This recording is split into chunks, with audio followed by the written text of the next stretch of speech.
Augusta Savage was born in Green Cove Springs, Florida on February 29, 1892. During the mid-1920s, when the Harlem Renaissance was at its peak, Savage lived and worked in a small studio apartment where she earned a reputation as a portrait sculptor, completing busts of prominent personalities such as W.E.B. Du Bois and Marcus Garvey. Her best-known work of the 1920s was Gamin, an informal bust portrait of her nephew, for which she was awarded a Julius Rosenwald Fellowship to study in Paris in 1929.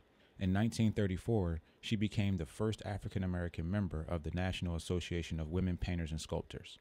In 1937, she was appointed the first director of the Harlem Community Arts Center and was one of 4 women and only 2 black Americans to be commissioned by the New York World's Fair of 1939 to create a sculpture symbolizing the musical contributions of African Americans.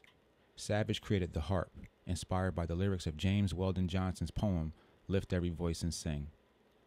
The harp was Savage's largest work and her last major commission. Much of her work is in clay or plaster, as she could not often afford bronze. She launched the Savage Studio of Arts and Crafts, located in a basement on West 143rd Street in Harlem, with the help of a grant from the Carnegie Foundation. Her many young students included the future nationally known artists of Jacob Lawrence, Norman Lewis, and Gwendolyn Knight. Savage died on March 26, 1962.